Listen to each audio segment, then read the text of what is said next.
Welcome to the very, moderately late new moon in Aquarius reading.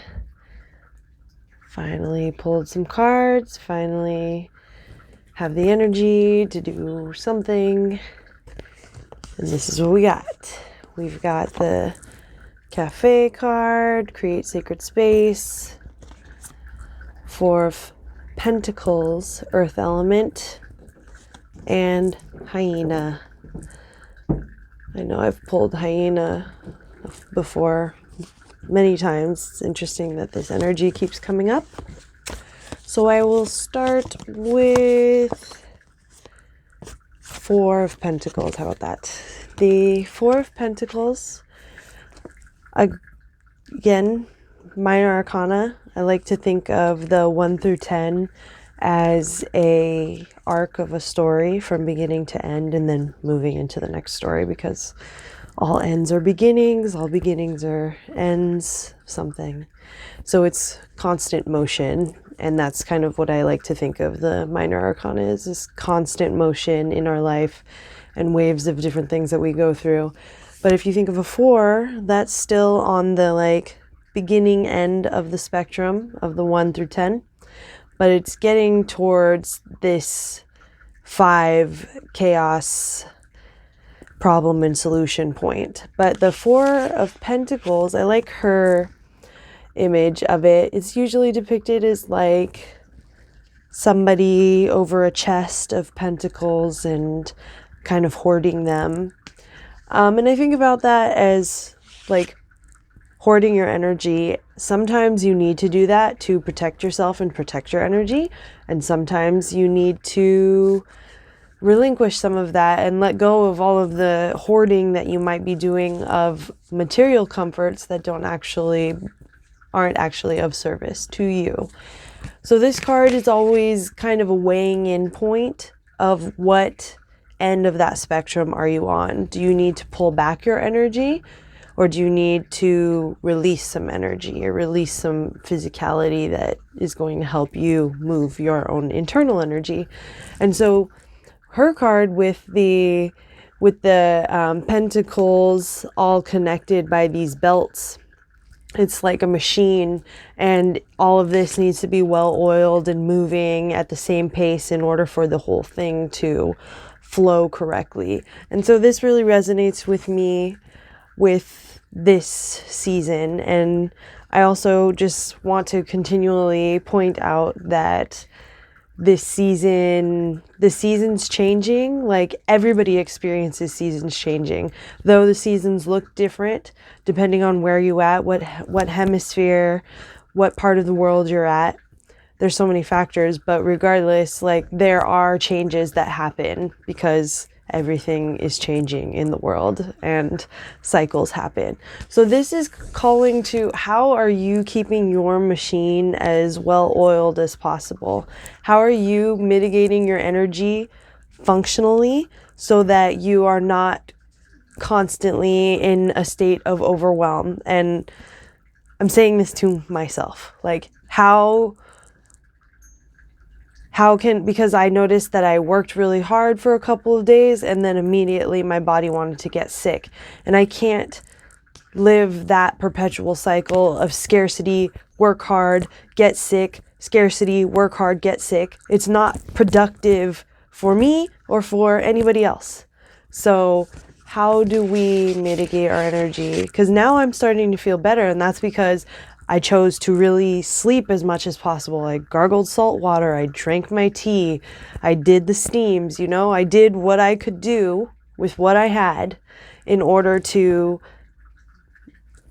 not let the sickness take over me and to perpetuate that cycle. So I invite you all to do whatever it is that your body needs you to do to protect your energy and to know what to let go of and what to hold on to, because you know what is right for you, and it's just a matter of you trusting yourself and actually doing what's right for you, not what somebody says is right for you, not what you think somebody else thinks is right for you.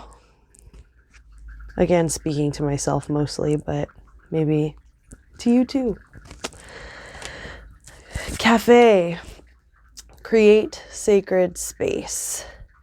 So this card is really lovely, and I've been thinking a lot about it, especially with what's going on internally in my collective, and externally in the world around me, and the frustrations between wanting to show up and feeling like you can't show up for one reason or another, and then next thing you know, you don't have solid friendships, you don't have solid trust in your community, we're not gathering, we're not seeing each other face to face, and that's really like actually destroying social connections that actually build trust. And of course this is not true for everybody, but it's true for me. Like, I have been isolating for so long because I'm trying to get a hold of the madness inside of me and how I can best show up for my mom and best show up for the people that I live with and best show up for my clients who I work with. And all of these things require sacred space.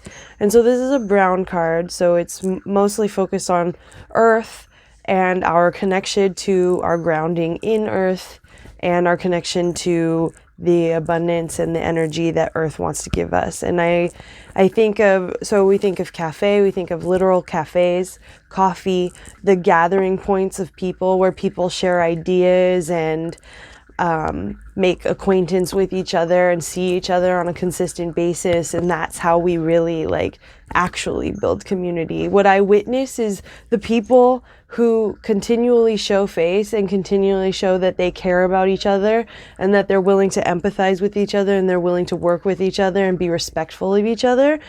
Then we build trust, and then we have community. And it's not something that can just happen immediately, and we're in a culture of immediacy, but that's not how trust works. Trust is showing your face, showing your respect through actions, through physically being present, or even like spiritually being present. There's so many different ways that you can be present, but it's required of you to do it in a practice, not just immediately like I showed my face a couple times, now I'm in the community. No, that like we need more in order to build trust with each other. And it's hard when sacred space is continually being ripped away from us, but we have to create it to the best of our ability wherever we can. And that is why I make every decision that I make, because sacred space is the only foundation that we have to build this trust together.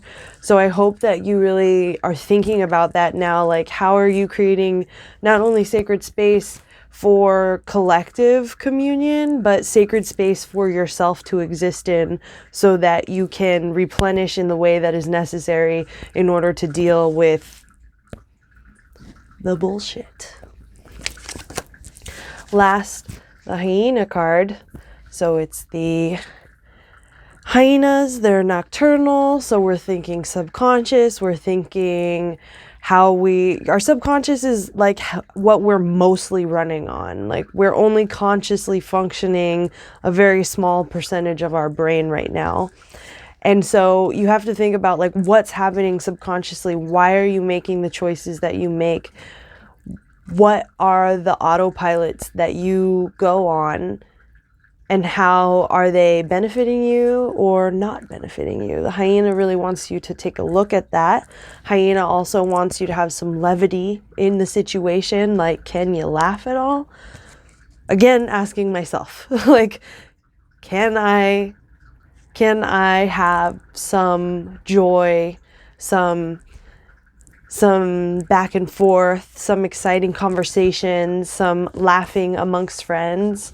Like, can I allow myself to feel like I deserve that? Not to constantly be whipping myself and telling myself how horrible I am, how horrible life is.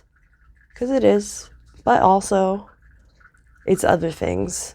And so the hyena really wants us to like have a little joy, have a little fun, have a little laugh, because nothing's promised to us. Not tomorrow, not the next day, not anything that we have. Like, I am huge blessing to have this space. And also, I walk out on that street and I know I'm not 2.5 seconds away from being a person in one of those tents if any small thing changed. And the precariousness of the space that I live in and the entirety of the Bay and how it doesn't want people like us, essentially anybody anti-capitalist or anti-state, to exist. It's just very overwhelming. And a lot of times I forget that joy and levity and laughter is really important, and it can really lighten the spirit to allow you to exist more comfortably amidst all of this. Also, they are social creatures. They are a balance of the masculine and feminine. They're matriarchal. So they're thinking about the group and how to work together, but also they tend to be a fairly self-centered animal. So it's understanding how to exist in a group and to be about the group, but to also be focused on yourself so that you can show up to the group in the best way possible. So really think about that. Like, the best way to show up is to show up as your best self. And the only way that you can do that is by focusing on yourself and understanding like what choices you're making, what actions are you doing, how are you respecting the people around you, how are you respecting yourself. These are the questions that we need to be asking every single day, and we are not often afforded that availability because we're working to just keep the roofs over our head and the food in our bellies. So I don't really know how we're going to do it, but I'm just saying I think that we need to try. And yes, strong-willed scavengers, they're scavengers, they eat the dead. So what are we getting from that? What needs to be recycled, composted? Like, what is dying around us, and how are we feasting on the corpse of patriarchy and capitalism and white supremacy, among many, many other things? That shit is dying, and or it needs to die, and we need to dance on their graves and laugh. That's what the hyena says to me.